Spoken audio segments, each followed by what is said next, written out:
The Philippines reeling in the wake of Typhoon Fung-wong. That's the second major storm to hit in less than a month. Several deaths have been reported, with more than 1.4 million people being displaced.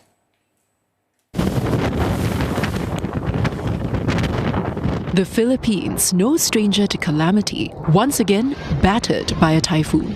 This one, colossal, covering nearly the entire country. Typhoon Fung-wong, the biggest storm to hit in decades, brought ferocious winds that sent giant waves crashing onto shore. High waters tore through villages in northeastern Luzon, while those living in coastal cities waded through debris, dozens of homes damaged. In the second largest province of Isabela, it was a sleepless night for many residents. Actually po, di po talaga kami makatulog kagabi kasi paghampas po sa yero namin, yung sa hangin po, grabe talaga, maririnig niyo po talaga, at yung mga nagsisulugan po ng mga puno.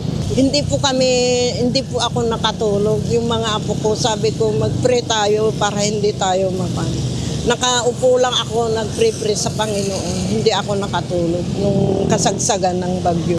Millions of people were told to evacuate ahead of the storm, although not everyone was lucky enough to escape before disaster struck. Authorities say one drowned in Catanduanes and another was killed when her house collapsed in eastern Samar. Power cuts have left relief workers with no choice but to manually clear the streets. And in the capital, Manila, mothers and their children are seeking temporary refuge in overcrowded shelters. Okay naman po. Wala namang kahit papaano. Na lang po para sa kaligtasan ng mga anak ko. Schools and most government offices remain closed. Fung-wong comes not long after Storm Kalmegi's wrath, which left nearly 200 people dead. The fast-moving storm is the 21st typhoon to hit the archipelago this year. Disaster officials are reporting less severe damage than expected. But as the scale and frequency of typhoons increases in the Philippines, so too does the risk of a perpetual cycle of destruction. And Maria Ronson has been monitoring this storm for us from the Philippines. She joins us live from Metro Manila. Maria, Fung-wong, also known as Uwan, causing extensive damage in the north of the Philippines, but not as bad as it could have been. Why is that so? Well, let me answer that question. The quick answer to whether the damage was anticipated is really a yes or no, because the cost of the damage caused by torrential rains and the 185 miles per hour winds, which was the speed of Fung-wong at its peak, is still being assessed. While the loss of life with Fung-wong is considerably much lower than the casualty figures of Typhoon Kalmegi, the cost to property and livelihood this time around are expected to be dramatic because of the damage to infrastructure and crops. Added to the deaths that you had mentioned earlier are also two children who were killed in a landslide in Nueva Vizcaya. Why was there less casualty this time around? It is possible that the government was better prepared this time. With over 1 million people evacuated in emergency shelters way before the typhoon started, this may have led to more lives being saved, a fact that President Ferdinand Marcos had acknowledged at the briefing in the aftermath of the super typhoon.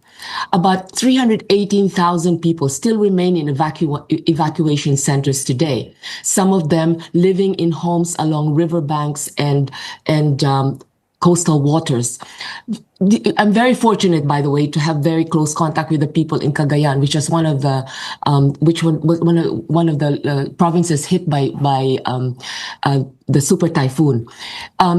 The Cagayan provincial officer, Cesar Cuntapay Jr., said that the main problem there is to do with floods, because Cagayan is the catch basin of nearby provinces like Kalinga, Cordillera Mountains, and Baguio, where the flooded waters flow into the Cagayan River, which has risen now to 10.8 meters. The critical level was 9.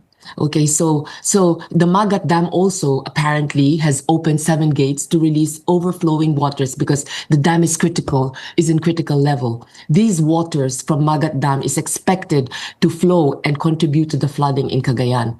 The governor there, Gaygat Libay, is going around evacuation centers to make sure that relief supplies are sufficient, because he expects these evacuation centers to remain for the next 2 days. So there are obvious challenges, providing relief, as you suggested, but also huge damage to infrastructure. So if the Philippines, for this particular typhoon, managed to ward off larger death tolls because it evacuated more than 1 million people ahead of this typhoon making landfall, it now has to make sure those people get the relief while they are in shelters and then move them back, fix their homes and make sure that they have livelihoods to which they can return. Yes, that's true. It will still be a struggle, because you know what, the consequence of these back-to-back disasters, natural disasters, like the deadly quake in September in the Visayas, and then Typhoon Kalmegi, and now the Typhoon Fung-wong. These back-to-back natural disasters are stretching resources to the limit, and many places, are struggling. The impact on the economy remains to be seen, but with the infrastructure damage and agriculture losses, the impact might be significant. We are expecting, for instance, prices. I'll veer from just talking merely about the floods, because the impact of the floods and these natural disasters on the economy will be serious, because expect prices of fruits and vegetables to rise as croplands are damaged by the super typhoon. This produce will be in short supply. Business shutdowns, government closures, and air and other transport disruptions, which are natural consequences of disasters, are also likely to weigh in on our economic growth. The Philippine Statistics Authority has already said that the economy grew by 4% at its lowest in 4 years in the third quarter. This slowdown has been attributed to the weather and the flood control scandal. So the biggest casualty of these back-to-back natural disasters and the super typhoon that's just been will be the economy, because it will be a slow growth. Oh, thanks. So Maria Ronson there, looking at the cost of these back-to-back disasters in the Philippines. Maria Ronson, live there from Metro Manila.